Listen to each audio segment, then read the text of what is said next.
Hearken to the secrets I reveal, and from them know and discern my aim. It was with God's guidance that it became my habit to roam the seas, and so it was. And were I to live forever, I would always be at sea. Ottoman cartographer Piri Reis, Kitab-ı Bahriye, Book of Seafaring. In 1929, whilst in the process of organizing numerous articles found in the palace of Topkapi of the Ottoman Sultans, Halil Edhem, director of the National Museums, uncovered a map that was previously unknown in the world of science. It had been drawn hundreds of years ago on a roeskin, with various colored illustrations and writings on it. It soon became apparent that this was no ordinary map. It was created by a Turkish admiral named Ahmed Muhiddin Piri bin Hacı Mehmed in Gallipoli around 1470. Perhaps better known as Piri Reis, the world map he charted was presented to Yavuz Sultan Selim in Egypt in 1517. Piri sailed with his uncle Kemal Reis from the age of 12 and later commanded ships in the Mediterranean, engaging in pirate raids on European and African coastal cities.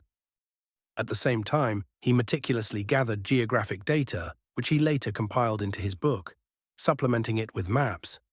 In America's Ancient Stone Relics, Warren Dexter writes, "A Turkish admiral created an extraordinary map through the compilation of approximately 20 ancient Sea King maps used by the cartographers and sailing people of the 16th century. Incredibly, until 1929, when the western half of the Piri Reis map was recovered in the Topkapi Palace Library in Istanbul, Turkey, no one seemed to have been aware of this information, he explains, noting the historical rediscovery of this important artifact. At that time, it created a bit of publicity in the press, Dexter continues. However, he adds, academia took no interest, apparently because it did not know what to do with information which refuted its commonly accepted paradigm. Ancient people did not know about Antarctica. Could ancient seafarers have really known about Antarctica? This question continues to spark debate, no doubt fueled by the mysterious Piri Reis map. The map is so accurate that even today, it's uncertain how one could even draw such a detailed and precise map of uncharted waters. Even Ptolemy spoke of the existence of a southern continent, which he believed was necessary to balance the Earth. The Greeks thought the northern hemisphere was disproportionately burdened by Europe and Asia.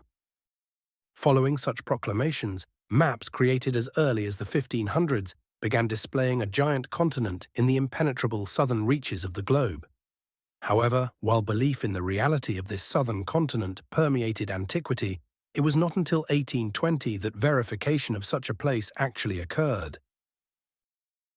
In The Mystery of the Piri Reis Map, Dave Partridge recounts the rediscovery and study of the map. After the initial hubbub of its discovery, the map was largely forgotten until a throwaway comment by a Captain Arlington H. Mallory of the U.S. Navy in 1953 suggested publicly that the map seemed to show a portion of the Antarctic coast. This was confirmed, Mallory claimed, by a joint Swedish-British expedition in 1949 using early sonar devices to detect landmass under the thick ice. According to Partridge, Mallory's assertion sparked further exploration of the map's implications. After reading this in 1954, a college professor in New Hampshire called Charles Hapgood began to dig a little deeper and study it with his students.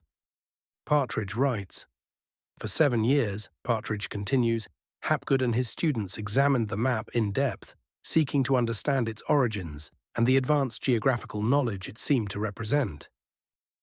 Researchers turned to other sources and found that the map of French geographer and mathematician Aurence Finet, dated 1531, also depicted Antarctica, free of ice, complete with mountain ranges and rivers. Paul F. Hoy and Paul Lund, in their book Piri Reis and the Hapgood Hypotheses, discuss the remarkable nature of the Orontius Phineus map.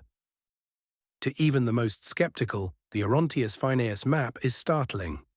Despite minor inaccuracies, Hoy and Lunde emphasize the map's overall geographical consistency with modern discoveries. Although it was printed in a book in 1531, it is remarkably similar to today's maps of Antarctica. The proportions seem similar. The coastal mountains, found in the 1957 geophysical study, are in roughly the right places, and so are many bays and rivers. Furthermore, the shape of South America itself seems right, they continue, adding that the close resemblance between a modern, scientifically exact map of the Ross Sea and Phineas's unnamed gulf is striking. This alignment suggests an advanced knowledge of the region's geography. They also note a critical difference. The Orontes-Phineas map does not seem to show the great shelves of ice that today surround the continent, nor the great glaciers that fringe the coastal regions. Instead, the map depicts estuaries and inlets, suggesting great rivers. To Charles Hapgood and his team, this suggested that at some time in the past, the Ross Sea and its coasts and some of the hinterland of Antarctica were free of ice. Hoy and Lund explain that this observation led Hapgood to propose that, since Antarctica was certainly icebound in 1531, when Orontes Phineas created his map, Phineas must have relied on very ancient maps indeed. They conclude that these ancient source maps must have been created during a period when Antarctica was largely free of the mile-thick ice cap that buries it today, suggesting that the continent's icy covering has existed for millennia. Notably, creating such an accurate map today would require a large team of scientists and engineers, as well as modern seismic and satellite technologies. The Orontes-Phineas map bolstered theories about ancient European knowledge derived from long-lost civilizations, possibly those that existed in Antarctica before it became ice-covered. What could this mean? Many see the Piri Reis map as evidence that the ancient world was far from primitive. To use Professor Charles Hapgood's own words, in Greek times, there was no instrument for easily and correctly determining the longitude of places. However, the Piri Reis map seemed to suggest that such an instrument or instruments had once existed, he continues, and had been used by people who knew very closely the correct size of the Earth. Hapgood notes the advanced geographical knowledge reflected in these ancient maps. They seem to have been quite well acquainted with the Americas and to have mapped the coasts of Antarctica. Hapgood adds, further evidence of a possible former world culture can be found in the Popol Vuh, a chronicle of the Maya Indians of Central America handed down from antiquity.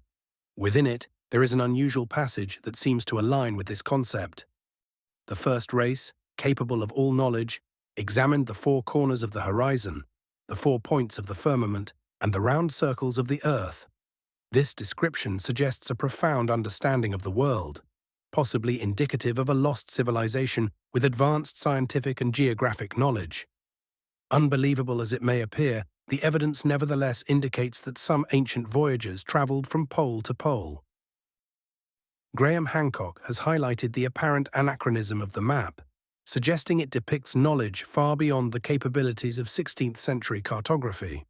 Hancock, in Fingerprints of the Gods, states, "The true enigma of this 1513 map is not so much its inclusion of a continent not discovered until 1818, but its portrayal of part of the coastline of that continent under ice-free conditions which came to an end 6,000 years ago and have not since recurred." In his book, The Bermuda Triangle, Charles Berlitz states, "The Piri Reis map found in Istanbul in 1929, part of a world map said to have been copied from a Greek original in the Library of Alexandria. Among other features, the Piri Reis map shows detailed features of Antarctica, evidently drawn several thousand years before Antarctica was discovered." He continues, "as well as the true shape of Antarctica, without the covering ice." Eric von Däniken, in Chariots of the Gods, also comments on the extraordinary precision of the Piri Reis map, which seemingly surpass the cartographic knowledge of the time. The maps are absolutely accurate. The coasts of North and South America, and even the contours of the Antarctic, were also precisely delineated. He continues, "The maps not only reproduced the outlines of the continents, but also showed the topography of the interiors." As von Däniken points out, the second mystery is that the map shows features of the Americas that Europeans discovered much later. For example, Marajo Island, at the mouth of the Amazon River, found only in 1543, and certain rivers flowing into the Atlantic Ocean. The depictions of the South American Cordillera are schematically plausible.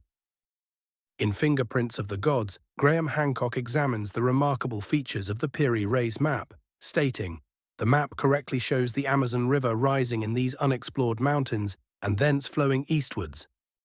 Hancock continues, "The Piri Reis map depicts the Amazon not once, but twice, most probably as a result of the unintentional overlapping of two of the source documents used by the Turkish admiral. In the first of these, he writes, the Amazon's course is shown down to its Para River mouth, but the important island of Marajo does not appear. According to Hancock, this absence implies that the source map for this depiction may have originated from a time, perhaps as much as 15,000 years ago, when the Para River was the main or only mouth of the Amazon, and when Marajo Island was part of the mainland on the northern side of the river. Hancock contrasts this with the second depiction of the Amazon, which does show Marajo, and in fantastically accurate detail, despite the fact that this island was not discovered until 1543. He proposes that these discrepancies raise the possibility of an unknown civilization, which undertook continuous surveying and mapping operations of the changing face of the Earth over a period of many thousands of years. Thus, it is likely that Piri Reis made use of earlier and later source maps left behind by this advanced civilization. This topic also connects with Plato's legend of Atlantis. Many facts point to a planetary cataclysm accompanied by sudden and adverse climate changes for humanity. Legends of a great flood, found in myths and sacred texts worldwide, such as the Epic of Gilgamesh and the biblical story of Noah, likely stem from real events. In his annotations on the map, Piri Reis states that he used 20 maps from the time of Alexander the Great. It is known that Alexander the Great established the famous Library of Alexandria, a vast repository of manuscripts and maps. According to Alexander's orders, the library was enriched with manuscripts collected from conquered lands, the Mediterranean and South Asia. It may have preserved materials from prehistoric civilizations like the Atlanteans. In Empires of Atlantis, Marco Vigato explores the idea that remnants of the Atlanteans managed to endure and influence subsequent cultures.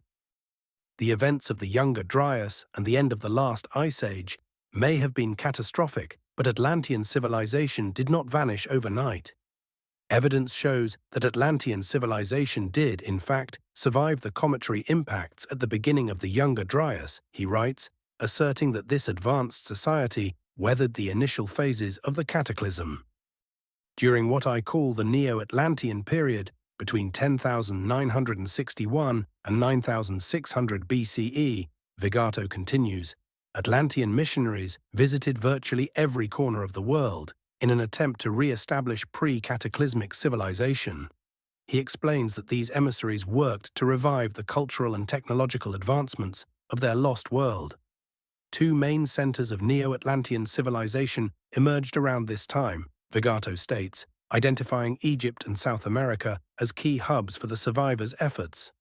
From these two primary centers and their various colonial outposts, a colossal building program was undertaken, aimed at no less than reconstructing the lost world of the gods, he explains.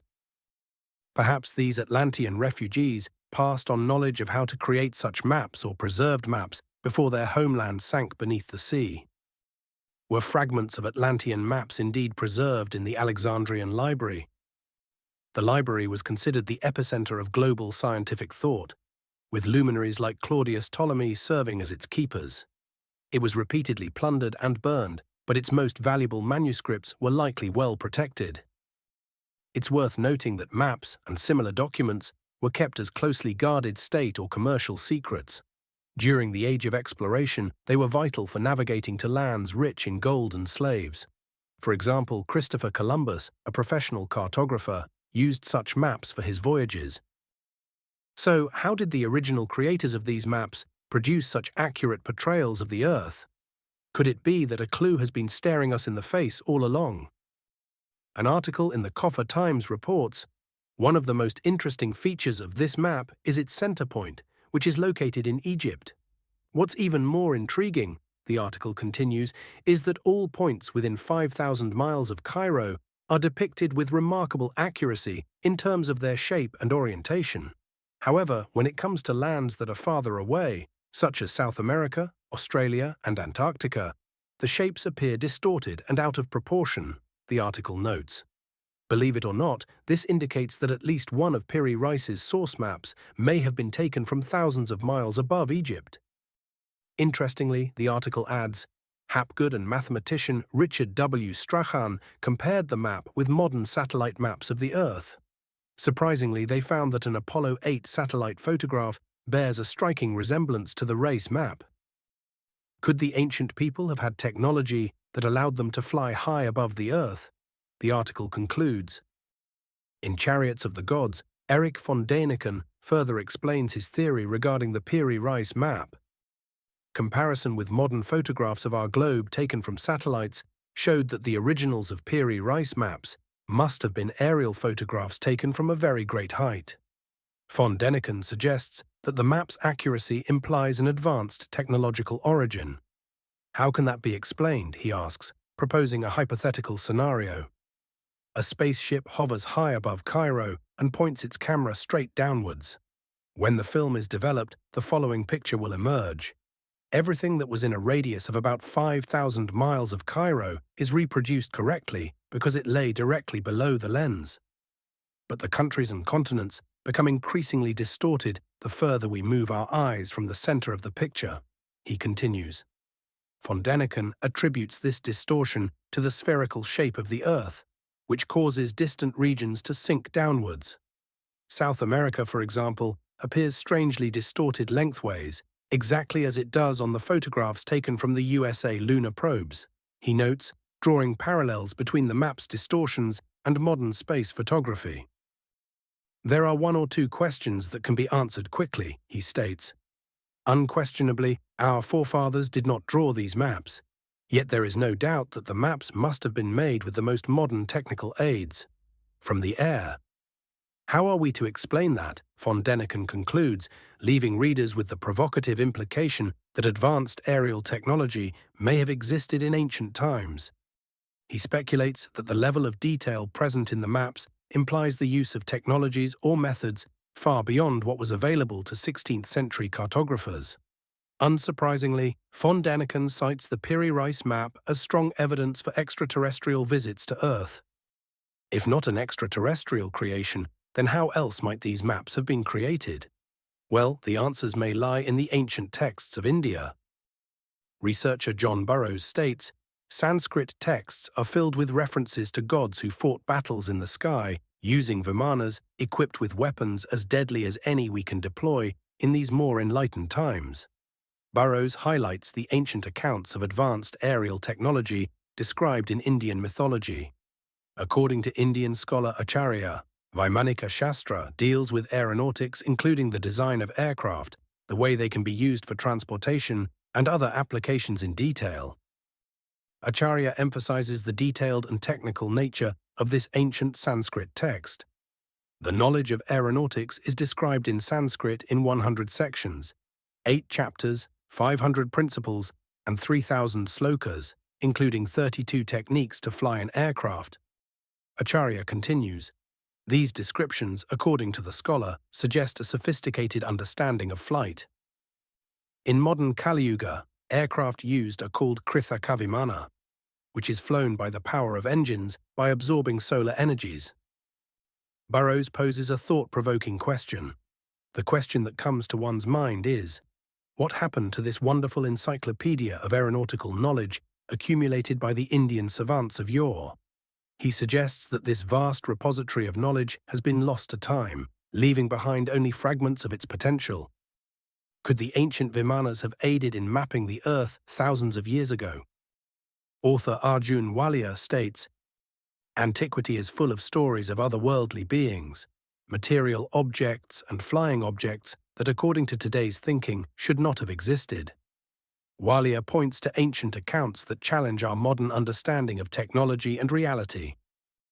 For anyone who has studied ancient mythology, along with reality and the latest public revelations from the black budget world, he continues, you would know that a great deal of evidence exists today, corroborating these mythical stories, as we interpret them, into stories of a possible ancient reality. Walia suggests that modern discoveries and classified programs may lend credibility to ancient myths. It is also important to note here, he adds, that even today, objects performing extraordinary and, what should be, impossible maneuvers have been observed and tracked on the radar of defense intelligence agencies around the world. Maybe these unidentified flying objects have been around longer than we think, he asks, suggesting that such phenomena may have persisted through the ages. Who are we to say that these flying objects in ancient history are mythical apparitions of the mind? Walia questions the dismissal of ancient accounts as mere fiction. Who can say that they were not documented in the past as they are documented today? He posits. Finally, Walia reflects, will our UFO encounters, thousands of years from our present civilization, be considered mythological? We shall end with a reading by the famed prophet Edgar Cayce. Cayce describes a time of upheaval and migration during the decline of Atlantean civilization. The entity was in the Atlantean land during those periods, particularly when there was the exodus from Atlantis, owing to those activities which were bringing about the destructive forces. There we find the entity was among those who were not only in what is now known as the Yucatan land, but also the Pyrenees and the Egyptian, he continues, suggesting that Atlanteans dispersed across various regions of the world. For the manners of transportation, Cayce states, the airships of that period were such as Ezekiel described of a much later date. While conventional scientists continue to reject the notion that technologically advanced societies existed in ancient times, there is evidence to support the theory. If one were to carefully examine primitive humans, one would find pockets of high sophistication in the earliest cultures. Of that there is little doubt. Thanks for watching. Keep an eye out for our next upload. Coming soon.